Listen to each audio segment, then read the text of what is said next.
what time it is, guys. I'm doing my breakdown and early prediction for this UFC Fight Night, Strickland versus Hernandez, and this is one of my most highly anticipated fights for early 2026, guys. I'm extremely excited for this fight, and it's really going to decide the landscape of middleweight. It's going to determine the next number one contender behind Nasruddin Imavov for that middleweight belt. And yeah, man, I think that I'm more excited for this fight than, like, honestly, Khamzat versus Imavov, because I think that Khamzat takes care of Imavov pretty easily. I don't really see Imavov having any success against Khamzat in that fight, and I think that either of these guys are going to have a better chance to beat the champion Khamzat Chimaev than Imavov does. So I'm really excited to see who wins this, and this is a very competitive and evenly matched fight, guys. And I really had to think a lot about this. So I'm just going to get into the breakdown. I think that, first off, I'm going to say the reason why this fight is so hard to predict is that it's kind of easy to look at, like, Strickland's last performance, right? He lost pretty badly against Dricus du Plessis. And then we saw, like, Hernandez, like, go on this crazy 8-fight win streak. He just destroyed, like, choked Roman Dolidze off the cage, like, fucking monster. This guy's an absolute beast, right? So it's pretty easy to pick Hernandez to win.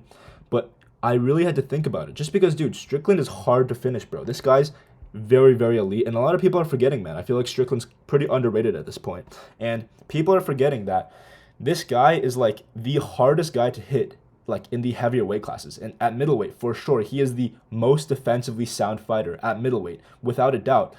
Like, unless you're, like, Dricus du Plessis, or maybe, like, Nasruddin Imavov. I mean, he beat Imavov, but, like, dude, no one's landing on this dude, bro. Like, genuinely, his Philly shell stance and his overall ability to gauge distance is so good, and he's able to keep out of range from these guys and kind of gauge distance with his teeps. He is so hard to hit clean, man, especially in those first, like, 2 or 3 rounds when people don't really have reads on Strickland.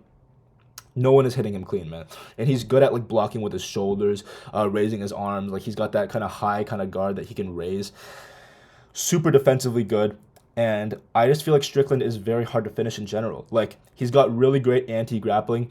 We've seen him get taken down many times. I will say, because of his, like, he kind of has that iCarly stance, or he's kind of got that, like, straight-up boxing stance, kickboxing stance, and he raises that lead leg to teep as well and check kicks. So he's kind of putting a lot of weight on his back foot, and he stands very upright.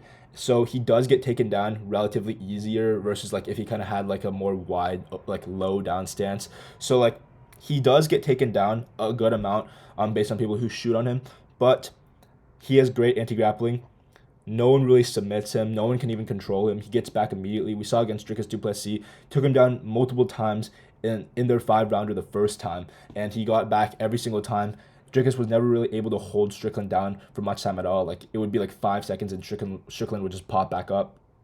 And he wouldn't even get tired. Strickland has a very underrated and good gas tank. This guy can go 5 rounds defending grappling, getting back up, defending takedowns, and just striking with you, man. He's not going to get tired, and if he can back you up, he'll put the pace on you. Here's the thing, though. I think that Hernandez is going to be the one pushing forward this fight. Strickland against guys like Izzy, right? Izzy's obviously a fucking counterpuncher. He's pretty stationary. Against Yoel Romero, Izzy just literally didn't do anything. Yoel Romero didn't throw anything, so Izzy, like, barely threw it all. Versus Strickland was just backing Izzy up over and over and over again. Izzy couldn't really hit or find any counters on Strickland because it wasn't like Strickland was overextending or diving in. He was kind of just trudging forward, marauding forward, right? And just blocking every shot that Izzy threw. So there was nothing for Izzy to really counter. And then just not destroyed him, but very cleanly outpointed Izzy over the 5 rounds, right? So I think that when Strickland can kind of impose that game on you, he's going to win very cleanly, but that won't happen here. Obviously, against Dricus, he couldn't do that. Dricus made it a point in that first fight to be the one on the front foot that entire fight, which is why he found so much success. Dricus would not have landed at all on Strickland if Strickland was the one moving forward. But Strickland can't really see shots coming as well when he's backing up. He can't really strike as well offensively. And Strickland's not really a counterpuncher, right? If you overextend against Strickland, he's not really going to punish you with a big knockout shot or anything. He kind of just moves away and circles away.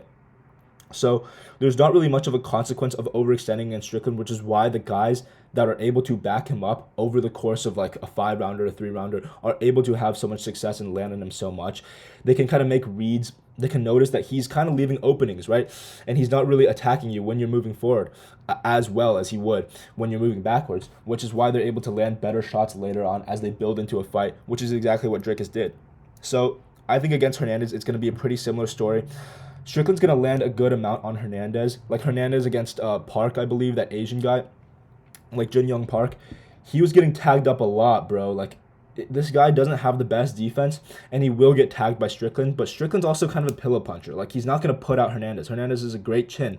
The only concern I have in this fight is that Hernandez is a little bit weak to the body. He's got an amazing chin, but if he gets hit to the body, you kind of see him react a lot more. Obviously, we saw him get finished by Kevin Holland in 2020. That was a long time ago, but he did get finished by a body shot from Kevin Holland. So yeah, he is a little bit weak to the body. I just think that, I guess we could see Strickland maybe invest to the body with his boxing, hit good teeps, but I just feel like his shots aren't really hard enough, and he won't be able to do it consistently enough over the 5 rounds to be able to have much success and hurt Hernandez at all. And there's not really much of a chance that, especially when he's moving on the back foot, Strickland is going to be able to hurt Hernandez at all by like just boxing him and hitting good shots on his chin. Hernandez isn't going to get finished by Strickland in this fight. I don't think Strickland gets finished by Hernandez either. I think the fight kind of plays out in this way where Hernandez just backs Strickland up the whole time. Strickland landing decent shots, but Hernandez is just kind of coming in with his 5-6 shot combinations, going to the body, going to the head, ending with like a leg kick. And then mixing in takedowns as well. I think that Strickland isn't going to resist the takedowns that much, so Hernandez is going to get good takedowns on Strickland. But he's not going to be able to do much with the takedowns. But I think that, like, as he's, like, holding Strickland down a little bit, Strickland's trying to work his way back up, and Hernandez is going to be, like, you know, landing little shots on Strickland's head, landing shots from, like, when he takes his back and stuff. When he's kind of riding him against the fence, he's going to be landing kind of shots as Strickland works his way back up. Not super damaging, but enough to, like, make it a point that like he's doing more damage than Strickland. So overall, I think that Strickland's going to be popping back up, right? And then Hernandez is going to get back in his face. He's going to be landing more shots. And just, it's going to be pretty even. It's going to be competitive across the 5 rounds. And Strickland will land good on Hernandez, but won't hurt him too much. And Hernandez will also land back, but also have takedowns. And overall be able to land more impactful and better shots, especially later on throughout the fight. So guys, I'm going to be picking Anthony Hernandez by decision. I think it's going to be like a 3-2. Like 48-47, maybe 49-46 decision. Very competitive, close fight. And yeah, man, there's always the chance that Strickland, just because like people are forgetting how defensively good he is and how good of a kickboxer he really is. I know he's boring as fuck, right? He kind of fights like a fucking bitch the way he doesn't really hunt for finishes, but he is extremely elite in the striking. So there's a chance that he kind of renders Hernandez useless. He's able to keep the fight at a distance and basically strike Hernandez to a decision where Hernandez won't land anything at all. But I kind of struggled to see that happening, especially since Strickland's kind of looked checked out to me. Like, he's kind of looked a bit checked out in his past couple fights against Dricus the second time. Obviously, we even had Eric Nixick, his coach, talking about, like, oh, yeah, like, I'm here to train champions, right? And, like, I didn't see a champion in that fight against Dricus du Plessis the second time. So, like, even against, like, Paulo Costa, bro, split decision against Costa is kind of crazy, bro. Like, that's like, we saw Strickland was able to like hurt Costa pretty bad with that flying kick that he did in that last 10 seconds of that fight. Bro, where was that shit for the entire like 5 rounds, bro? That was like the most boring fight I've ever seen, bro. Put everyone to sleep, right? He could have been doing a lot more, but he kind of resigned himself to just jabbing and teeping at range. That's where he started to get a lot of hate. And yeah, that's where I think Strickland kind of falls short. I just don't think he's got that dog in him. I think he's already tasted gold. He's already gotten the fame and the money that comes with winning the championship, and he's a little bit less hungry than Anthony Hernandez is.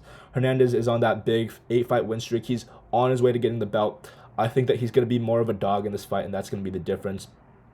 Strickland is going to tough it out, stay in there, but Hernandez is going to be landing a little bit more and a little bit better based on volume, as well as takedowns and ground, like a little bit of ground and pound as Strickland is working his way back up to the feet, and he's just overall going to just look better in the judges' eyes. So that's my pick, guys. I'm picking Anthony Hernandez by decision.